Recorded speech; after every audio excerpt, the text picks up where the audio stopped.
grew up in a home where my parents have always used their Jewish identity in their daily lifestyle, but they've never really been religious per se. And they were happy to support me in whatever aspects of Judaism I wanted to bring into our home over the years. And more than that, they've actually given me active support in tailoring their lives to facilitate Jewish practice. Judaism is a religion that requires a lot of action. It requires a lot of ritual. And one has to build a home that's based on those things.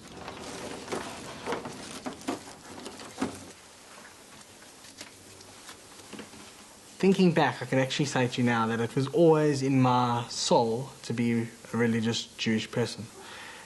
There wasn't a moment that I came to the realization that this was the way of life and I wanted to become religious.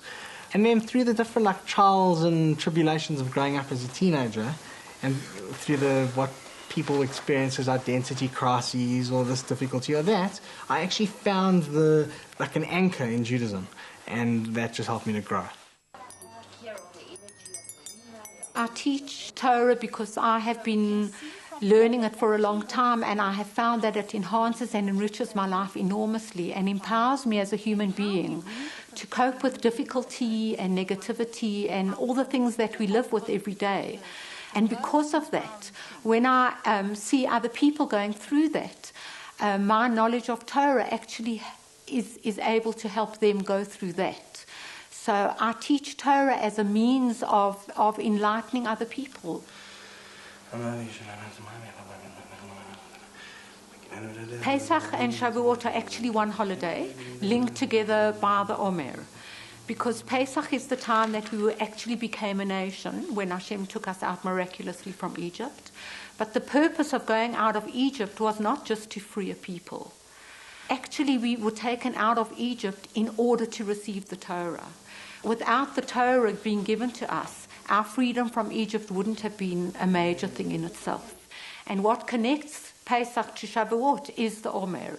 It's the 49 days of us traveling in the desert to physically arrive at Mount Sinai, but for us today it's about emotionally being ready to receive the Torah and going through the process, the emotional process that requires. וספרתם לכם ממחרת השבת מיום אביכם את עומר התנופה. Today people, I think, are a lot more in tune with this idea of spiritual regeneration through the counting of the Omer than they were maybe in the last generation. People resonate with that because they hear that this is a process of spiritual growth rather than just ticking off dates on your Jewish calendar. And they resonate with that. That's meaningful because we understand that Judaism is all about growth. It's all about how do I improve myself, how do I grow closer to God. So it's become a lot more widespread than it ever was. As you have written in your Torah, you shall count for yourselves from the day following the day of rest, from the day of which you bring the Omer as a wave offering. The counting shall be for 7 full weeks. Until the day following the 7th week shall you count 50 days. תספרו, תספרו, 50 יום. The Hebrew word for counting is spira, and that's related to the Hebrew word sapir, which is a sapphire. In other words, something which shines. They weren't just counting days, they were literally polishing themselves. They were trying to cause their soul to shine.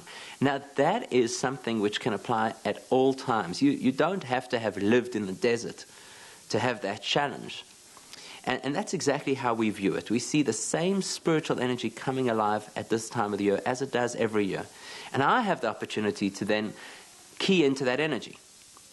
And the way I take advantage of that energy is I've got to take a look back and say, what did they do? They counted. What does counting mean? They tried to get their soul to shine over a 49 period. Just as they counted the Omer, then I will count the Omer now, hoping to get at least a little bit of what they were able to achieve. It's not just about counting that's personal, but the experience has to be for yourself.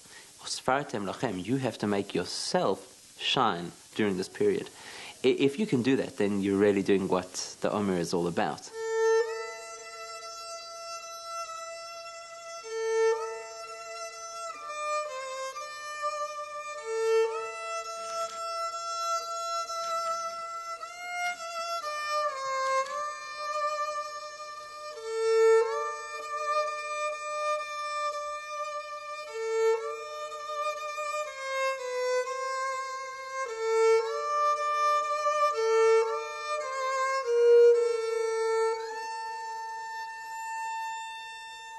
We understand that there are elements of the past that replay themselves every single year.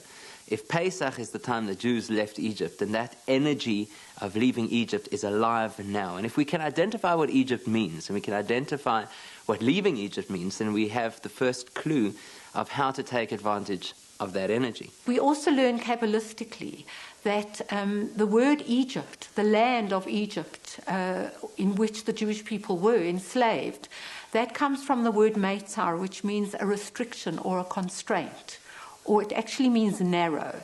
So we learn from this that anything in our lives that restricts us, at that time it was the land of Egypt and the king of Pharaoh that restricted and enslaved the Jewish people. But for us today, living in the times that we are, it means what are our pharaohs that we make? What are our constraints that we put upon ourselves? What constraints does society give us that we willingly accept and embrace? And what is it in our lives that actually limits us and constricts us and makes us feel that we're in a narrow space and we need to free ourselves from? When I was younger, the idea of freedom didn't mean much more to me than the Jewish people being free today to practice their religion. Whereas today, and only now, I'm only at the beginning of it, but I'm starting to feel Pesach more as an opportunity to explore one's own inner freedom and to stop. You spend the week before Pesach cleaning out your house and getting the dishes ready, and that kind of there's a feeling the night before Pesach of everything being clean and ready. So on Passover, as you can see, we've done our kitchen. There can't be any breadcrumbs anywhere. So we've had to scrub and clean and boil. I'm going to burn the sinks, blowtorch them, and we've covered the stove. And we don't use any processed foods because we don't know what's in it. So we make everything ourselves. We make our own ginger, garlic, we crush our own spices and chilies. We make everything from scratch. I think the thing that stands out most blatantly about what you do on Pesach, or maybe rather what you don't do on Pesach, is it's 8 days of no bread. No bread, no pasta, nothing that's been produced from grain that was made into flour, that was mixed with water and allowed, and this is the critical thing, allowed to rise. So the bread for Pesach is matzah bread, which looks pretty much like crackers. It's just a literally flour and water mixture. And that's traditionally what we eat during the course of Pesach. And I think it's fair to say that even people who are not that Jewishly observant will not eat bread for Pesach, or at least certainly for the first part of Pesach. Right. Now, in Hebrew terminology, the word for leaven in Hebrew is called chametz. The word for the flatbread we eat is called matzah. If you had to see the Hebrew letters of those two words, they are so similar. They're almost identical. The only difference is that chametz is spelled with a ches, which is essentially a three-sided letter, and matzah is spelled with a hey, which is the same three-sided letter, just with one little piece missing.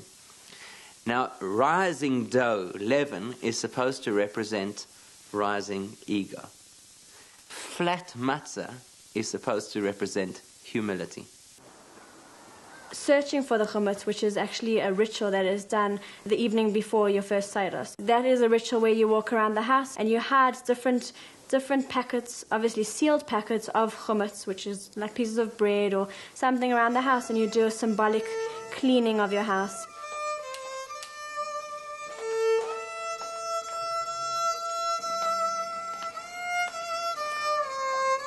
Okay, great, you got the stuff. And as you can imagine, a candle doesn't give you a very large area of light. So it forces you to focus. Where is this missing bread? Baruch atah Hashem Elokeinu melech haolam asher kiddishanu b'mitzvotav v'tzivanu al bi'ur chamayis. Amen.